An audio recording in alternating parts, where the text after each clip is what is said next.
Andrea, நான் சின்ன வயசில் பீச்சில் சிலை பார்த்தேன், அப்புறம் ஆண்ட்ரியாவை பார்த்தேன்.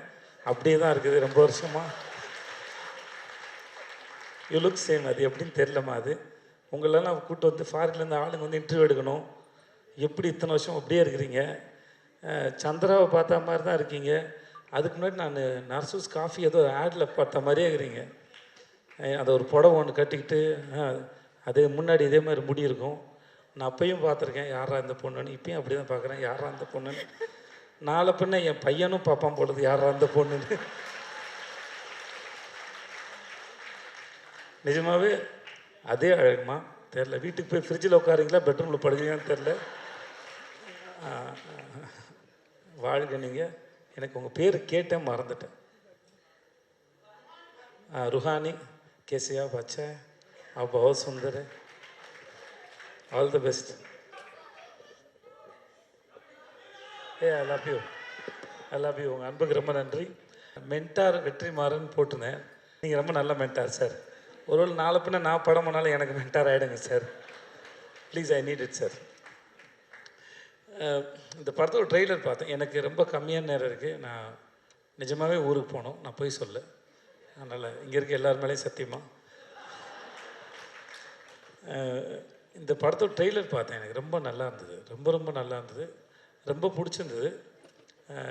எனக்கு மாஸ்க் படம் ஆரம்பிக்க போகிறேன்னு விடுதலை பண்ணும்போது ஒரு நாள் சார் சொன்னார், படம் இந்த மாதிரி ஷூட் ஆரம்பிக்க போகுதுன்னு. இன்றைக்கி அதோட ஆடி லான்ச்சில் அந்த படத்தோட இந்த டைட்டில் கேட்டோன்னே இந்த கதை என்னவா இருக்கும் அப்படின்னு ஒரு எதிர்பார்ப்பு இருந்தது. எம்.ஆர். ராதா சாரோட மார்க்ஸ் யூஸ் பண்ணது வந்து ரொம்ப எதிர்பார்ப்புன்னு அதிகப்படுத்துச்சு. விஷுவல் பார்க்குற முன்னால் அந்த டயலாக்ஸ் ரொம்ப ரசித்தேன். இதெல்லாம் இந்த படம் பார்க்கணுங்கிற ஆர்வத்தை எனக்கு தூண்டுச்சு. ஆனால் இந்த ஆடி லான்ச் வந்து தனி ட்ரெய்லராகவும் படமாக வந்துச்சு. வந்த எல்லோரும் ஒரு தாறுமாறாக பேசினாங்க. அது ராமரில் ஆரம்பித்து ராமர் வந்து தெரில. நான் விடுதலை எப்போது படம் பார்த்த நாங்கள் ஒரு நாள் வெற்றி சார் கொடைக்கானல் இருக்கும்போது படத்தை ஒரு விட பார்த்துருங்க சேது அப்படின்னாப்புல. ஷூட் இருக்கும்போதே சார் வந்து படம் காட்டுவார். அது வெகு சிலர் மட்டும்தான் அதை காமிச்சிருக்காங்க. அந்த டிஸ்கஷனுக்கு ஆக்டர்கிட்டையும் கேட்குறது. ஏன்னா அவர் அந்த படத்தில் எவ்வளோ சிந்தித்து அந்த படத்தை இயக்கியிருப்பார், இல்லை வேலை செஞ்சுருப்பான்னு எனக்கு நல்லா தெரியும். அதையும் தாண்டி படத்தில் வேலை பார்த்த எனக்கு அது மேலே ஏதாவது கருத்து இருக்கா, ஏதாவது சொல்கிறதுக்கு இருக்கா? நான் என்ன நினைக்கிறேன், இந்த நம்ம விக்ரமன் சொன்ன மாதிரி தான் ரொம்ப டெமோக்ராட்டிக்கான ஒரு மனுஷன். நான் பார்த்த வரைக்கும் ரெண்டு முகம் கிடையாது அவர்கிட்ட, எந்த மாஸ்க்கும் இல்லை. அவர் மேடையில் பேசுகிற இல்லை தனியாக அறையில் பேசினாலும் சரி, எப்போ பேசினாலும் எனக்கு தெரிஞ்சு ஒரே ஒரு வெற்றிமாறன் தான் இருக்கார். ஸோ அவர்கிட்ட சுத்தமாக மாஸ்கே இல்லாத ஒரு மனுஷன். ஸோ அவர்கிட்ட ஒரு விஷயத்தை பகிர்ந்துக்கும் போது என்னடா இது கூட ஒருத்தன் தெரியலையே அப்படிங்கிற மாதிரி இருக்காது. தனக்கு தெரிஞ்ச எதுவாக இருந்தாலும் சக மனுஷன்கிட்ட பகிர்ந்துக்கிறதுல, சமமாக நடத்துறதுல ஒன் ஆஃப் த பெஸ்ட்.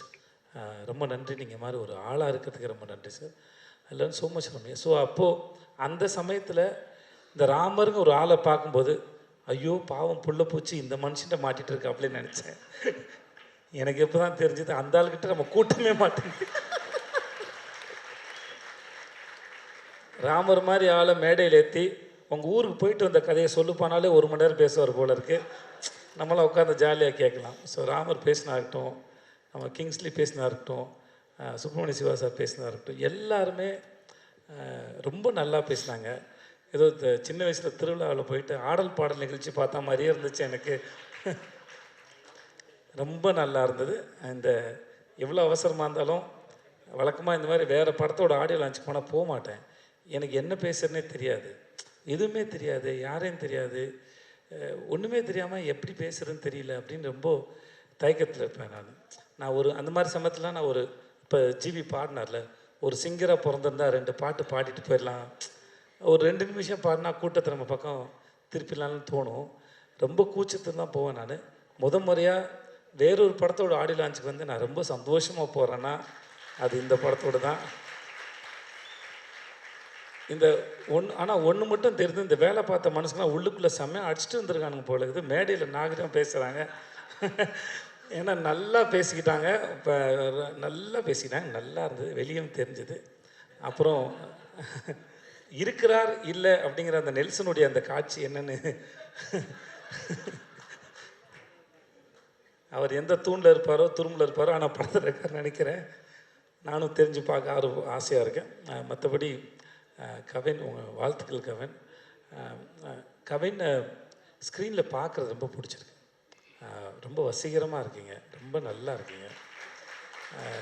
உண்மையாகவே ரொம்ப சிலரோட பார்க்கும்போது பிடிக்கும், ஸ்க்ரீனில் பார்க்கும்போது அந்த தனிநபராக பிடிச்சிருக்கு. நம்ம இவர் தான் சொன்னாருங்க, நம்ம நெல்சன் சொன்ன மாதிரி இன்றைக்கி நம்ம டிஃப்ரெண்ட் ஸ்கிரிப்டை சூஸ் பண்ணும்போது முன்ன பின்ன அடி வாங்கலாம். ஆனால் இதுதான் ப்ராக்டிஸ் பின்னாடி இருக்கிறதுக்கு. ஏன்னா எப்பயுமே வண்டி மேலே ஏறிட்டே இருக்காது, வண்டி ஒரு நாள் கீழே இறங்கும். அப்போது இறங்கும்போது நமக்கு விழுகிற அடியை தாங்கிறதுக்கான பலம் இருக்குமான்னு தெரியாது. ஆனால் இன்றைக்கி விழுந்து வாங்குகிற ப்ராக்டிஸ் பண்ணுற இந்த மென்டல் ஹெல்த் பின்னாடி என்ன அடித்தாலும் எவன் அடித்தாலும் தாங்குற அளவுக்கு இருக்கும் நம்புகிறேன். ஸோ இந்த ப்ராக்டிஸ் என்றைக்குமே நம்புங்க. ஏன்னா அது நீங்கள் சொந்தமாக அனுபவப்பட்டு சம்பாதிக்கிறது. ஸோ அது படம் கண்டிப்பாக என்றைக்குனாலும் ஓடுற படமாக இருக்கணும், அது மக்களை போய் சேரணும், அதில் மாற்றுக்கிறது இல்லை. பட் ஆனால் அது எக்ஸ்பெரிமெண்ட் பண்ணும்போது நம்ம காலத்துக்கும் நம்மளால் நம்ம சொந்த அறிவோடு சர்வை பண்ண முடியும். கண்டிப்பாக அந்த காலம் உங்களை நிப்பாட்டு நம்புகிறேன். இந்த படத்து மேலே நிஜமாக பெரிய நம்பிக்கை இருக்குது. இந்த ஃபோட்டோவில் கொட்டுற மாதிரி பணம் ஆண்ட்ரியாவுக்கும் சொக்கு சாருக்கும் கொட்டட்டும். எனக்கு ஏதாவது பார்த்து பண்ணி விடுங்க பின்னாடி. ஏன்னா 8 நாள் கூப்பிட்டு போய் என்னை வச்சு செஞ்சுருக்காங்க. உண்மையாகவே எனக்கு பேமெண்ட் பாக்கி இருக்குது, ஏதாவது பார்த்து கொடுத்து விடுங்க. மற்றபடி எல்லாருக்கும் எனக்கு நேரம் இல்லாதனால நீங்கள் எல்லோரும் நல்லா இருங்க, நான் கிளம்புறேன். சார் வெற்றி சார், என்னை கூப்பிட்டது ரொம்ப நன்றி சார். எனக்கு அந்த ஐட்டம் சாங் ரொம்ப பிடிச்சிருந்தது சார். அசார், நீ தான் இந்த உங்கள் கை தட்டிங்கன்னா உங்கள் எல்லாருக்கும் தான் பிடிச்சின்னு அர்த்தம். என்னெல்லாம் ஏமாற்ற முடியாது, நானே ஏமாற்றுப்பேன். ஆனால் அசார் வாழ்த்துக்கள், அவனுக்கு ரொம்ப சந்தோஷம். கார்டு எடுத்த போது பார்த்தது நீ தான் பண்ணேன்னு சொன்னாங்க, ஒரு நாளில் பண்ணேன்னு சொன்னாங்க. வாழ்த்துக்கள் சார், உங்களை பார்க்கல சந்தோஷம். வாழ்த்துக்கள், thank you so much. GV sir, இது வரைக்கும் நான் எந்த படம் கேட்டாலும் எனக்கு பண்ணுறேன்னு ஒத்துக்கிட்டதே இல்லை. Thanks GV sir. ஆனால் ஒரு முறை சொல்லுவார், என்னை கூப்பிடுங்க சார்னு. தெரில ஏன் அப்படி பண்ணுறீங்க எனக்கு தெரில சார், தெரில. இருந்தாலும் ஏன்னா மேடை ஏறி சொன்னால் நீங்களும் எனக்கு பண்ணுறேன்னு சொல்கிற மாதிரி மூஞ்சி வச்சுப்பீங்க, நல்லா சொல்லிட்டேன் நான். இல்லை, நான் இது வரைக்கும் கேட்டதில்லை, நான் சும்மா தான் சொன்னேன், உங்களுக்காக தான் போய் சொன்னேன் இப்போ நான். Thank you sir. நெல்சன், எனக்கு உங்களோட ஸ்பீச் எப்பவுமே ரொம்ப பிடிக்கும் தலைவா. And thanks. உங்களை பார்க்க நீங்கள் நடித்தது நான் ரொம்ப சந்தோஷப்பட்டேன் சார். சொன்னேன்ல சார், ஃபஸ்ட் டைம் பார்த்தம்போதே ரிலீஸ்க்கு முன்னாடி அரசனுடையது நான் பார்த்தேன். உங்கள் டைமிங்கே தனி. எனக்கு இன்றைக்கி மேடையில் விக்ரன் பேசும்போது விக்ரன் டைமிங்கில் ஏதாவது ஒரு கதாபாத்திரத்தை நீங்கள் எழுதுவீங்கன்னு நான் நம்புகிறேன். நான் டைமிங்கு செம்மையாக இருந்தது. திடீர்னு எமோஷனல் ஆகும்போது இங்கிலீஷ் பேசுகிறாப்புல, ஏன் தெரியல. இன்னமும் நம்ம ஊரில் அந்த பிரச்சனை இருக்குது. உண்மையை பேசும்போது இங்கிலீஷில் பேசினா அது உண்மையாக தெரியும் போல இருக்குது. ஆனாலும் அந்த ஃபார்முலா ரொம்ப நல்லா இருக்குது. நான் வேறு சொன்னேன்னா, நான் அவர்கிட்ட சொல்லியிருக்கேன், இங்கிலீஷில் பேசினா வேலை செய்ய மாட்டேன்னு சொல்லியிருக்கேன் நான். எனக்கு தெரியல, ஆனால் நான் அவரை ரிஜெக்ட் பண்ணான்னு தெரியல, இல்லை மேடை ஏறி ஏதாவது எனக்கு சொல்கிறாரான்னு தெரியல. என்ன காரணம்? பேமெண்ட் அதிகமாக கேட்டிருப்பீங்க. Okay, thank you. அப்போ என்னால் பேமெண்ட் கொடுக்க முடியாத இருந்திருக்கேன். என்ன வாழ்த்துக்கள், நிஜமாக ரொம்ப நல்லாயிருக்கு. சொக்கு சார், உங்கள் எல்லாருக்கும் வணக்கம் சார். சார் வணக்கம் சார். வந்த எல்லாருக்கும் நன்றி. நான் கிளம்புறேன். Thanks so much. Thank you sir. Thank you sir. Archana, I love you.